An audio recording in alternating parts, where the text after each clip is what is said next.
오늘 본문은 헬라파 유대인들과 회당에서 격렬한 논쟁을 벌인 이후에 이 산헤드린 공회에서 일어난 사건인데요. 신성모독죄라는 재판을 받는 과정 속에서 뜻밖의 이 본문이 추가되고 있습니다. 그것이 오늘 15절인데 스데반의 얼굴이 천사의 얼굴과 같았다, 이렇게 표현을 하고 있습니다. 가끔 천사의 얼굴이 어떤 모습일까? 천사를 본 사람이 거의 없는데 천사의 얼굴 같다, 이렇게 이야기하는 것이 좀 궁금하기도 많이 합니다. 우리는 여기에 나오는 사람들 중에 세 종류의 얼굴을 볼 수 있습니다. 첫 번째는 이중 인격을 가진 두 얼굴을 가진 사람입니다. 이들은 바로 종교 지도자들 그리고 대제사장을 포함한 산헤드린 공회원들이라고 할 수 있습니다. 그 당대의 지성인들이었고 권력을 가진 자였지만 그들이 하나님의 말씀대로 바른 재판이나 판단을 하기보다는 자신들의 기득권을 유지하는 그 일에 몰두했던 것을 볼 수 있습니다. 또 한 사람은, 한 종류는 돈에 자신의 자존심을 팔면서 그렇게 돈에 매수된 사람들의 얼굴이 있습니다. 그것은 오늘 거짓 정인을 하는 이 사람들의 모습이라고 알겠지요. 글은 알고 좀 배워서 말은 잘 할 줄 알아서 그렇게 할지 모르지만 돈에 자신의 양심을 판 자들의 얼굴이다, 이렇게 말할 수 있습니다. 세 번째는 자신들의 이기적인 욕심에 따라서 마음이 흔들리는 이 백성들의 얼굴입니다. 그들은 어떤 분이 뭐라고 표현했냐면 논바닥에 세워놓은 허수아비와 같다, 그렇게 이야기합니다. 영혼도 없고 양심도 없고 아무것도 없는 그저 이기적인 욕심만 남아있는 사람들이다, 이렇게 이야기합니다. 여론몰이에 휩쓸려서 이 사람이 어떤 사람인지를 생각하지도 않고 자신의 이익만 탐하는 그런 종류의 사람이다, 그렇게 얘기합니다. 그런가 하면 스데반은 그들의 모습과 정반대의 모습을 갖고 있다, 바로 오늘 나오는 천사의 얼굴을 가졌다, 이렇게 이야기합니다. 자, 사실 이 스데반 주변에 있는 사람들 중에 스데반 편에 서 있는 사람은 단 한 사람도 없습니다. 모두가 스데반에 대해서 격렬하게 반대하는 자의 편에 서 있습니다. 그런데요, 이 스데반의 얼굴이 죽음에 두려워 떠는 그런 얼굴이 아닙니다. 공포에 질린 얼굴이 아니라는 것이죠. 그렇다고 목숨을 구걸하는 그런 간절함이 있는 것도 아니고 자신의 생을 이게 절망하고 포기하는 그런 또 얼굴도 아닙니다. 그래서 오늘 이 모습을 뭐라고 표현하냐면 천사의 얼굴과 같다, 이렇게 표현을 하고 있거든요. 그러면 천사의 얼굴이란 도대체 뭘 이야기할까? 그것은 두 가지 측면에서 이야기할 수 있습니다. 하나는 진리는 반드시 지켜내고 말겠다는 그런 결연한 의지, 진리 앞에서 흔들림 없는 그런 모습이 천사의 얼굴이다, 이렇게 말할 수 있습니다. 흔히 우리는 그 어떤 상상이나 또 성화 속에 나오는 천사의 얼굴은 그냥 해맑은 어린아이의 표정처럼 보이는 것만 생각하는 경우가 굉장히 많습니다. 그런데 실제 성경에 나타난 천사들은 보면 하나님의 뜻을 따라서 그 일을 결행할 때에 상당한 결연한 의지를 가진 모습들이 종종 나타납니다. 하나님의 사자는 언제나 해맑은 밝은 모습만 있는 건 아니었습니다. 특별히 소돔성을 향하여 가는 이 천사들은 그들이 자신들이 해맑은 모습은 아니었다는 것을 알 수가 있습니다. 결국은 하나님의 뜻을 따라서 결연한 모습으로 살아가려고 했던 그런 마지막까지 신앙을 지키는 사람들의 모습이 천사의 얼굴이다, 이렇게 얘기를 합니다. 아마도 제가 본 적은 없지만 감옥에서 돌아가신 주기철 목사님이나 이렇게 하나님 앞에 순교하는 그런 사람들의 모습이 그런 얼굴이 아닐까, 자신이 진리를 위해서 목숨도 불사하는 그런 결연한 얼굴이라는 가능성이 많습니다. 또 하나는 죽음 앞에서도 조금도 두려움이 없는 평온한 그런 얼굴을 천사의 얼굴이다 이렇게 말합니다. 자, 스데반을 보십시오. 오늘 이후에 7장의 하반절에 일어나는 일을 보면 이 스데반의 증언, 다른 말하면 설교를 듣고 나서 그들이 회개한 것이 아니고 결련이 일어나서 스데반을 죽이려고 합니다. 사실은 사형을 할 수 있는 권한이 전혀 없음에도 불구하고 그들이 이런 짓을 하고 있거든요. 그때의 스데반의 모습을 보면 하늘을 우러러 하나님께 향하여 기도하는데 거기에 뭐라고 나오냐면 성령이 충만하였다 이렇게 이야기하고 있습니다. 근데 그가 죽어가면서도 예수님과 같은 비슷한 기도하는 거 아시지요? 저들의 죄를 돌리지 말아 달라고 이야기를 합니다. 그런 죽음 앞에 피가 흐르고 하면서도 조금도 흔들림 없는 그 평온한 모습이 바로 천사의 얼굴이다 이렇게 말할 수가 있겠지요. 왜 스데반이 그렇게 평온하면서 갈 수 있었을까? 그게 왜 그럴까요? 이것은 다름 아닌 그 속에 있는 부활신앙 때문입니다. 스데반은 그리스도와 함께 있었고 부활의 약속을 믿었기에 그는 갈 수 있었습니다. 쿠어바디스라는 영화를 보면 그런 모습을 볼 수 있는데요.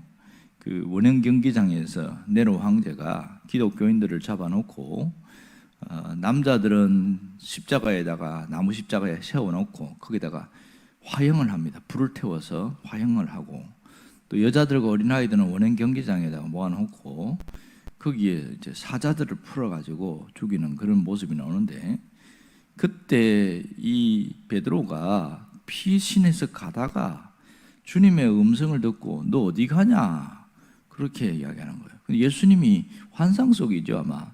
다시 그 로마 원형 경기장으로 가는 걸 보고 예수님은 어디 가십니까? 나는 네가 피해서 도망간 거기 간다 그러는 거예요. 깜짝 놀라가지고 이 베드로가 다시 그 원형 경기장 안으로 들어갑니다. 거기서 높이 손을 들고 여러분들 우리에게는 천국이 있습니다. 이 죽음 이후에 주님과 함께 할 수 있는 그날이 있습니다.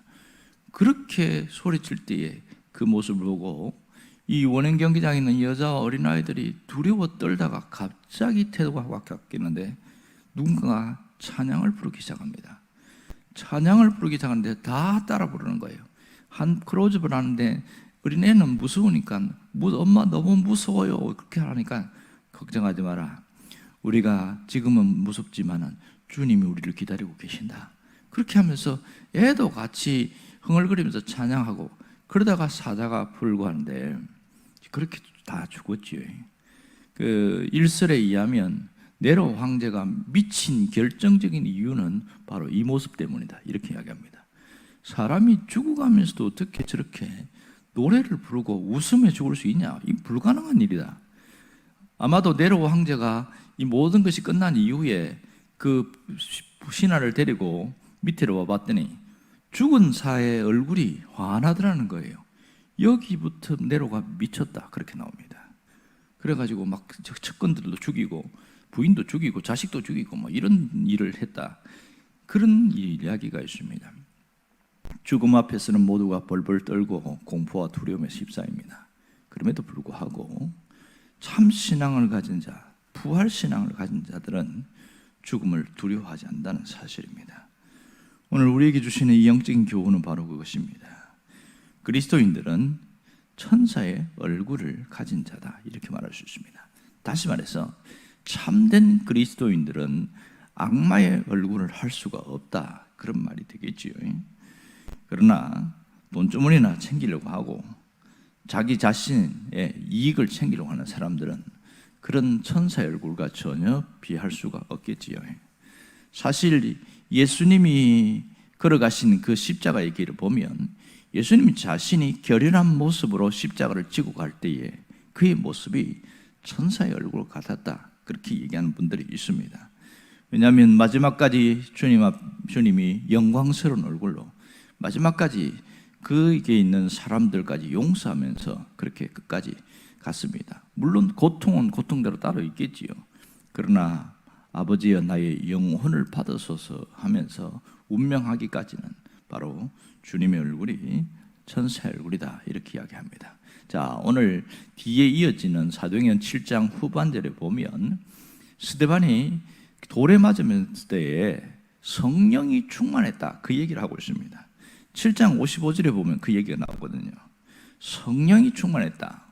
오늘 본문에서는 천사의 얼굴이라는 한마디로만 끝냈는데 그것이 이어지는 가운데 보면 성령이 충만한 그 얼굴이 천사의 얼굴이라는 것을 알 수 있습니다. 여기서 충만하다는 얘기는 내가 죽어서 죄로 상태가 되고 성령이 온 몸을 감싼 상태, 그렇게 표현할 수 있겠지요. 나는 죽고 예수로만 살아가는 그 모습, 그것이 성령 충만한 겁니다.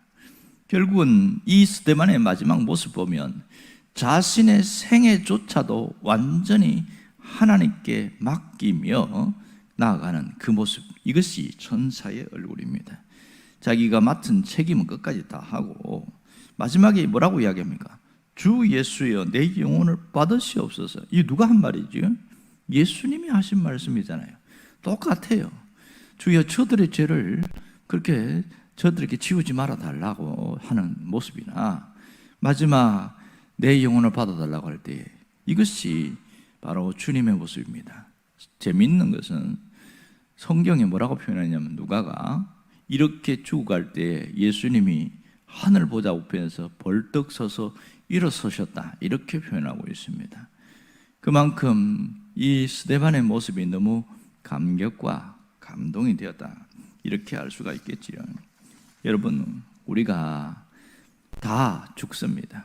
어떻게 어떤 방법으로 가든지 그건 잘 모르지만 죽는 건 사실입니다. 그러나 여기서 살아있을 때 우리가 고민해야 되는 것은 내가 무엇을 남기다가 갈 것인가, 이것을 고민해야 됩니다. 사람들 앞에 천사의 얼굴과 같은 그런 모습으로 마지막 남기고 가면 좋겠다, 이런 생각을 합니다. 마지막 죽음 앞에서 내 모습이 찌그러진 그런 얼굴의 모습이 아니라 환하게 빛나는 그런 얼굴로 갈 수 있으면 얼마나 좋을까. 그것은 우리가 살아있을 때에 어떤 기도를 하고 어떤 마음으로 사느냐, 그것이 그 여실하게 투영된다는 사실입니다. 어떤 분은 마지막에 자기가 늘 기도하면서 하나님, 마지막 예배를 아름답게 예배 드리고 가족들이 있는 가운데에서 평온하게 가게 해주세요, 이렇게 기도했어요. 그러니까 자기가 늘 죽음을 기도하는데 자식들은 그게 싫은 거예요. 아이고 어머니 제발 그런 기도 좀 하지 말아달라고. 그런데도 한결같이 그렇게 기도하는 거예요. 놀라운 것은 기도한 대로 그렇게 가더라는 겁니다.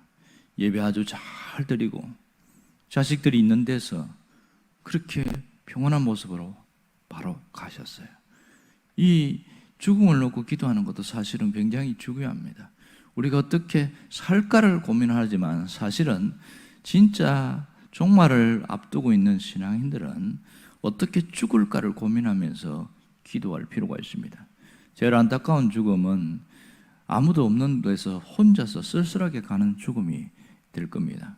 그것도 집이 아니고 밖에서 죽는 것, 이것을 객사다, 이렇게 표현합니다. 세상에 있는 사람들도 그런 죽음은 너무 쓸쓸한 죽음이라고 표현합니다. 우리가 이 땅에 살 때도 잘 사는 게 중요하지만 잘 죽는 것도 대단히 중요합니다. 마지막 갈 때에 천사의 얼굴 같더라, 그런 모습이 남겨지면 좋겠습니다. 그것은 우리가 기도하고 그런 마음을 품고 가면 주님은 그런 모습으로 우리를 바르게 세워줄 거라 믿습니다. 여러분들의 모습이 천사의 얼굴 같게 되기를 주의 이름으로 축원합니다. 기도하겠습니다.